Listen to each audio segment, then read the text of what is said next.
Olá, boa tarde. O Dia Nacional da Visibilidade Trans é comemorado no dia 29 de janeiro, que neste ano caiu no domingo. A data é importante para chamar atenção para os direitos dessa parcela da população. No Jornal da Justiça de hoje, nós vamos falar sobre o papel do Poder Judiciário na garantia do ambiente de respeito à diversidade. Mas esse é apenas um dos destaques do dia. Vamos aos demais. Ministro Alexandre de Moraes, do Supremo Tribunal Federal, nega pedido para suspender a posse de 11 deputados federais supostamente envolvidos nos atos antidemocráticos. Abertura do ano judiciário. Tribunais superiores realizam sessão inaugural no dia 1º de fevereiro. O Superior Tribunal de Justiça dará início ao ano judiciário de 2023 com uma sessão da Corte Especial. E ainda a sessão plenária no Supremo Tribunal Federal. 8 processos estão na pauta de julgamentos na primeira semana.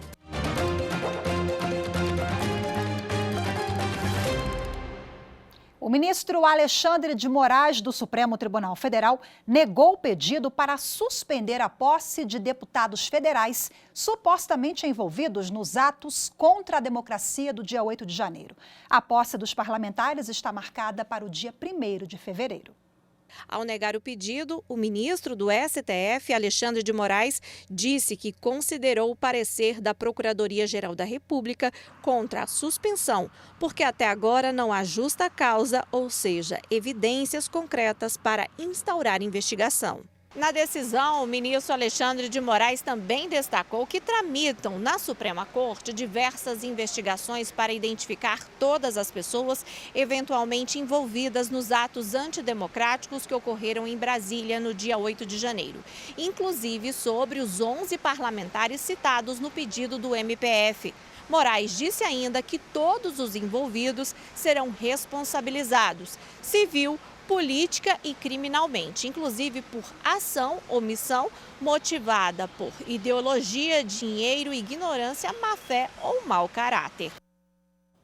O Supremo Tribunal Federal reafirmou o entendimento da Corte e julgou que não podem ser aceitos em processos administrativos provas consideradas ilícitas pelo Poder Judiciário. A decisão foi tomada em recurso que teve repercussão geral reconhecida, julgado no plenário virtual. No caso específico analisado pelos ministros, o Tribunal Regional Federal da Primeira Região anulou decisão do CAD, o Conselho Administrativo de Defesa Econômica, que condenou uma empresa por formação de cartel dos gases hospitalares e industriais. A condenação se baseou em provas do processo criminal. Eram interceptações telefônicas que já haviam sido consideradas ilícitas pelo Superior Tribunal de Justiça, por terem surgido em denúncia anônima, sem a realização de outras etapas de investigação. No recurso ao Supremo Tribunal Federal, o CAD alegou que a nulidade reconhecida pelo STJ não poderia invalidar completamente todas as outras evidências produzidas de forma independente no processo administrativo. Prevaleceu no julgamento o voto do ministro Gilmar Mendes. Ele lembrou que a Constituição prevê a inadmissibilidade de provas obtidas por meios ilícitos. O ministro reforçou ainda que o entendimento consolidado do STF é no sentido da impossibilidade de reconhecimento contra o cidadão de evidências consideradas nulas em processos judiciais. No dia 1º de fevereiro, o Supremo Tribunal Federal fará a sessão de abertura do ano judiciário. Os ministros também darão início às sessões plenárias presenciais na Corte. 8 processos constam na pauta de julgamentos nesta primeira semana. As informações com a consultora jurídica da TV Justiça, Gisele Reis.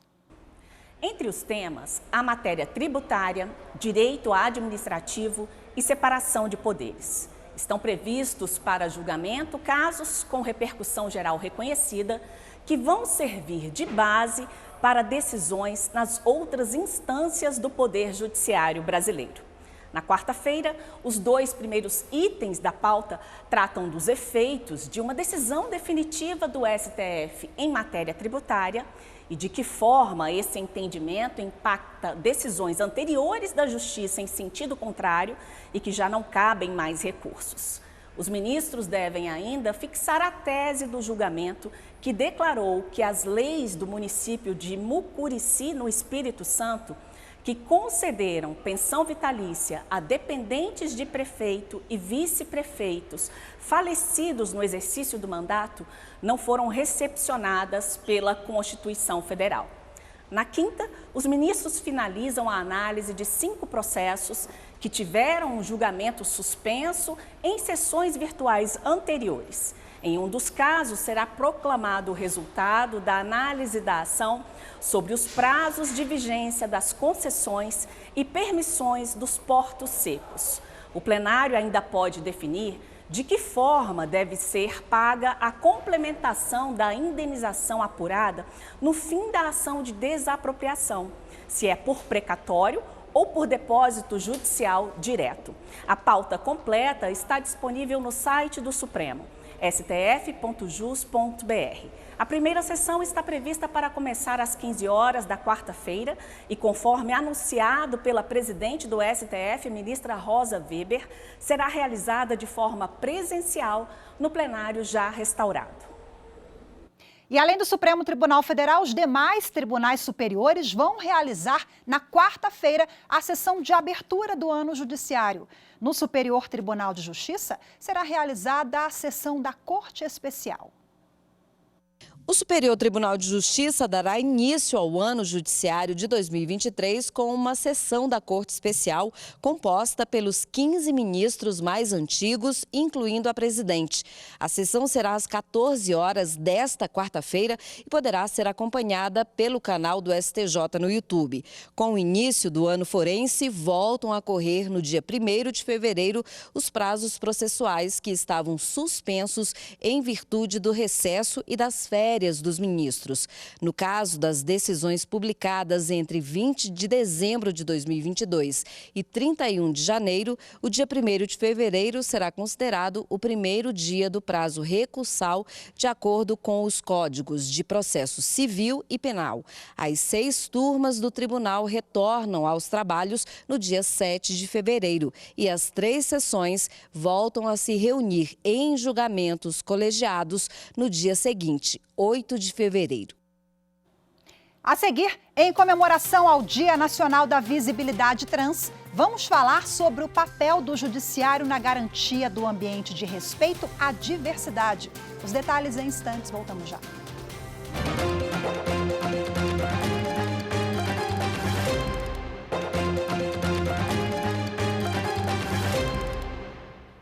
Nesse domingo, dia 29, foi comemorado o Dia da Visibilidade Trans. Desde 2004, a data serve para refletir sobre a luta da comunidade LGBTQIA+, pela garantia de direitos. Bianca Moura é uma mulher transexual e desde muito jovem ela já sabia que tinha algo diferente. Ela teve o apoio da família para se reconhecer como mulher, mas nem sempre é o que acontece com as pessoas trans. Bianca explica que esse apoio foi muito importante para enfrentar o preconceito, principalmente no ambiente de trabalho. Eu tive muita luta para usar o banheiro feminino, eu tive muita luta para usar roupas femininas, eu fui muito questionada, eu tinha medo até de qual modelo de roupa que eu iria vestir. Em 2009, Bianca conseguiu uma vitória importante na justiça, mudar a sua identidade e passar a usar o nome social. Antes de eu fazer a alteração da mudança de nome nos meus documentos oficiais, na minha certidão de nascimento, existia aquele preconceito. No caixa do banco, eu sou uma mulher com a identidade masculina, o caixa falava, a senhora está acompanhada? Para me sacar um dinheiro maior do que o caixa eletrônico oferece, eu teria que explicar a minha situação. Em 2018, o Supremo entendeu que os vários constrangimentos vividos por essa população ferem a dignidade e, por isso, reconheceram que a mudança para o nome social pode ser feita diretamente no cartório, sem a necessidade de cirurgia de mudança de sexo. Não se exigindo, para tanto, nada além da manifestação de vontade do indivíduo, o qual poderá exercer tal faculdade tanto pela via judicial como diretamente pela via administrativa. No ano passado, os pedidos de mudança de nome e gênero nos cartórios atingiram o recorde. Foram realizadas 3.165 alterações, 180% a mais que em 2018, quando o Supremo autorizou a mudança de forma administrativa. A violência contra a comunidade LGBTQIAPN+, também é motivo de preocupação. Segundo um estudo do Grupo Gay da Bahia, a região nordeste do Brasil é considerada a mais violenta para a pessoa trans. A pesquisa aponta que 256 pessoas LGBTQIAPN+, foram mortas a cada 34 horas no ano passado. No total, foram 242 homicídios e 14 suicídios em 2022. Em 2019, o STF enquadrou a homofobia e a transfobia como racismo. A legislação prevê prisão de 1 a 3 anos por discriminação ou preconceito por orientação sexual e identidade de gênero. Com essa decisão, o Brasil passou a ser o 43º do mundo a criminalizar a homotransfobia. Todo preconceito é violência, toda discriminação é causa de sofrimento. Mas eu aprendi que alguns preconceitos impõem mais sofrimentos que outros, porque alguns são feridas curtidas já em casa, na qual a discriminação castiga a pessoa desde o seu lar. Entre as conquistas de Bianca, a mais recente foi a aposentadoria de acordo com a identidade de gênero. Ela foi a primeira servidora trans do governo do Distrito Federal a conseguir se aposentar com o tempo de contribuição destinado às mulheres. A partir do momento que eu ganhei a certidão com meu nome de registro com sexo feminino, as portas do mundo se abriram para mim. Tudo que estava acumulado, tudo que estava ali travado, eu botei para frente. E o Tribunal de Contas já mandou para mim, na época, as informações do sexo feminino, que eu teria direito a aposentar a partir do dia 1º de maio de 2022. Que bacana. Bom, para a gente agora repercutir esse assunto, eu converso ao vivo, de forma remota, com a advogada que é especialista em direito homoafetivo e de gênero, Cíntia Cecílio. A Cíntia, que também é presidente da Comissão de Diversidade Sexual da Ordem dos Advogados do Brasil, no Distrito Federal. Olá, Cíntia, muito boa tarde para você, seja bem-vinda. Boa tarde, obrigada. Cíntia, a gente já apresentou agora na reportagem algumas decisões, a maioria da mais alta corte do país, né, que versa sobre direitos e garantias dessa população. O que mais você destaca e quais são os principais gargalos? Vamos começar falando sobre avanços e aí você já engata também falando o que a gente precisa avançar mais ainda. Perfeito. Eu sempre gosto de falar que nos últimos 10 anos a gente avançou bastante, né? O STF deu para a gente esse lastro, né? Eu sempre acho bom perpassar que como isso começou, né? Lá em 2011, né, houve o reconhecimento de uma união estável homoafetiva e ali das famílias homoafetivas, né, da existência dessas famílias, né?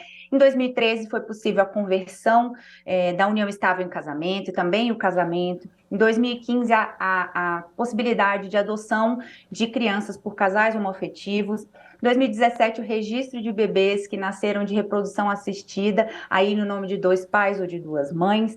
Em 2018, foi falado na reportagem a possibilidade da alteração do nome do gênero direto no cartório para pessoas trans, só com a sua autoidentificação. Em 2019, né, a criminalização da homotransfobia, e em 2020, que também foi muito relevante, foi a questão da autorização da doação de sangue por mulheres trans e homens gays. Isso aí acho que foi um avanço enorme, pode parecer pouca coisa, pouco tempo, mas para uma população que vive invisibilizada, 10 anos de avanço, eu acho que a gente precisa comemorar. Apesar de ainda precisar avançar mais, nós já temos bastante a comemorar. Então, gargalos você não observa. É claro que a gente precisa avançar e melhorar mais um pouquinho, mas do ponto de vista legal, legislativo, de leis, já caminhamos bem. O que a gente precisa do ponto de vista social? Certo. Bom, importante a gente lembrar que de leis, de fato, leis federais nós não temos, né? A população LGBTQIA+, ela é protegida pelas decisões do STF, temos diversas portarias e atos de alguns estados e órgãos, até órgãos federais, estaduais, distritais aqui em Brasília, mas de fato legislação que proteja essa população nós não temos.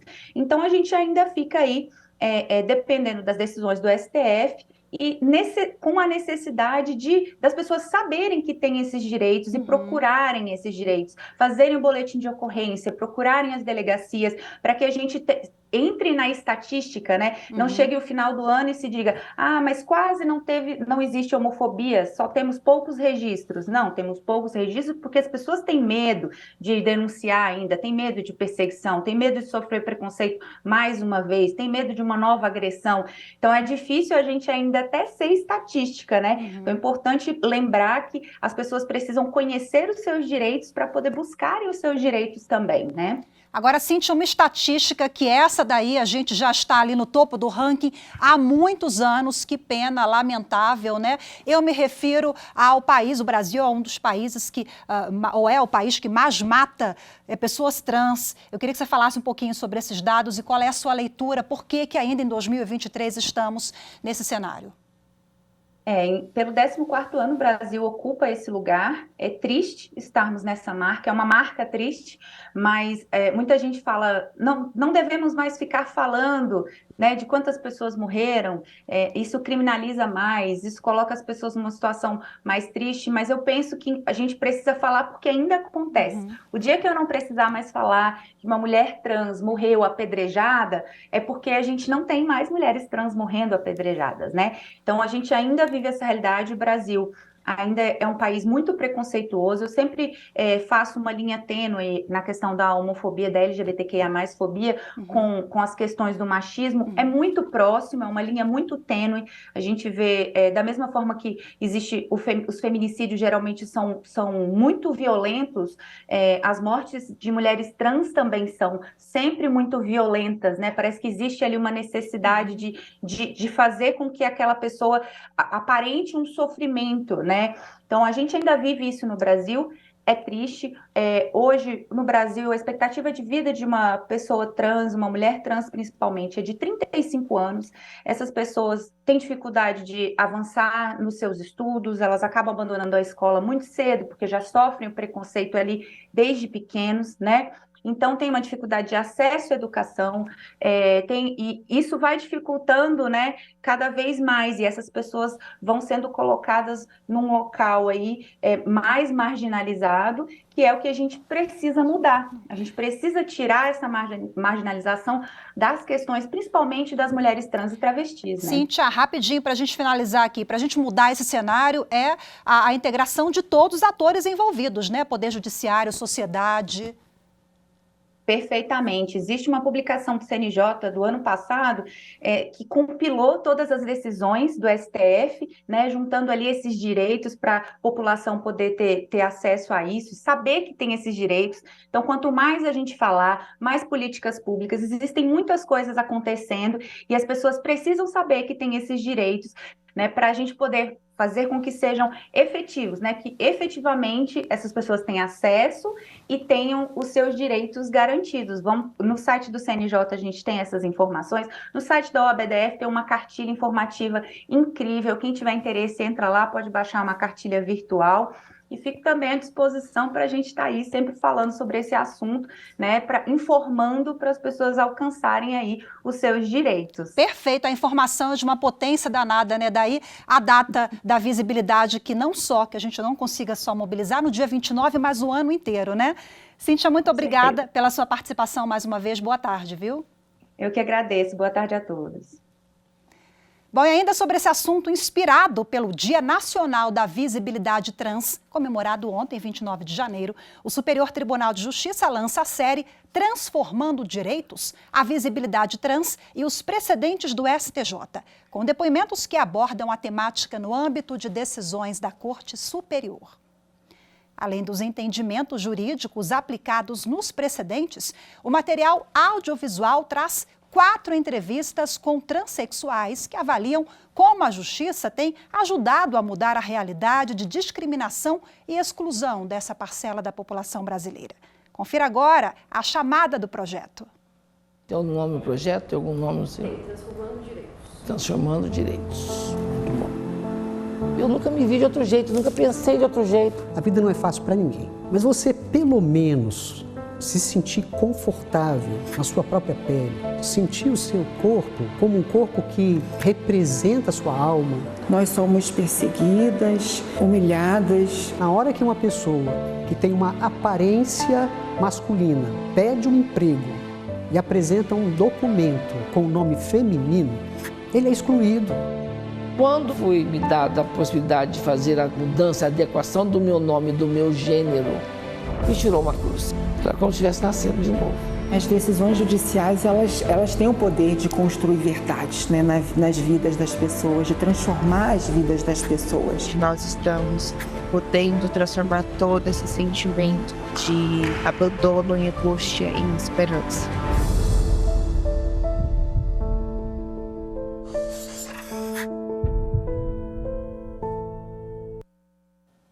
Trabalho lindo, os vídeos dessa série Transformando Direitos à Visibilidade Trans e os precedentes do STJ podem ser assistidos no canal do STJ no YouTube.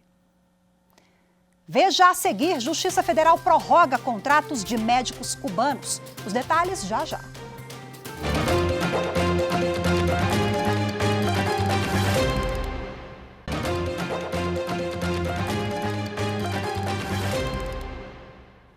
O Tribunal Regional Federal da Primeira Região determinou a renovação do contrato de 1.700 médicos para o programa Mais Médicos. O pedido para a prorrogação do contrato de médicos cubanos com o governo federal foi feito pela Associação Nacional dos Profissionais Médicos Formados em Instituições de Educação Superior Estrangeiras e dos profissionais médicos intercambistas do projeto Mais Médico para o Brasil, ASPROMED. No total, 1.700 médicos intercambistas terão renovados os contratos que foram interrompidos pelo governo federal em 2018. Com a determinação da Justiça, o grupo terá o período de trabalho prorrogado por mais um ano. Na decisão, o desembargador federal Carlos Augusto Brandão destacou que o programa Mais Médicos para o Brasil permite implementar ações de saúde pública de combate à crise sanitária que se firmou na região do povo indígena Yanomami, no estado de emergência de saúde pública decretado por intermédio do Ministério da Saúde. Portanto, a proteção imediata ao direito à saúde por intermédio da igualdade se mostra essencial para a concretização da supremacia do interesse público com o respaldo da confiança legítima e da segurança. Pela decisão, o Ministério da Saúde deve apresentar em 10 dias o plano de reincorporação dos profissionais. A 5ª turma do Tribunal Superior do Trabalho negou o recurso do jornal Folha de São Paulo, que buscava obter de um repórter pagamento de indenização por dano moral. A Folha alegou que o profissional ofendeu a empresa em obituário publicado no jornal. Na reclamação trabalhista, a empresa relatou que o repórter havia pedido demissão 2 anos após ser contratado. Alguns dias depois, tomou conhecimento, por meio de outros veículos de imprensa, que o último texto redigido por ele trazia uma mensagem ofensiva à ex-empregadora. A expressão pejorativa não estava explícita. A Folha então alegou ofensa à imagem e à honra da empresa e reivindicou, além de outras coisas, o pagamento de indenização por dano moral e uma retratação por escrito. O jornalista não negou a autoria do texto, mas afirmou que não havia contribuído para a divulgação do fato. O TRT da 2ª Região em São Paulo manteve decisão de 1º grau que havia negado os pedidos. O regional concluiu que não ficou demonstrada ofensa à imagem da pessoa jurídica. Além disso, a decisão considerou que o jornalista usou o direito de se expressar livremente e tornou público o pensamento e sentimento com relação à empresa. O caso chegou ao TST e foi julgado pela 5ª turma. Para o relator do agravo, o ministro Douglas Alencar Rodrigues, não há como enquadrar os fatos delineados pelo TRT como ofensivos à imagem e à boa fama da empresa. Isso porque não havia nem mesmo provas de que o jornalista teria divulgado o texto com a palavra ofensiva. O ministro explicou ainda que para acolher a tese da Folha seria necessário o reexame de fatos e provas, o que é vedado pela súmula 126 do TST. A decisão foi por maioria. E hoje ficamos por aqui. Muito obrigada pela sua companhia. Uma ótima tarde, excelente semana para todos nós. Tchau, tchau.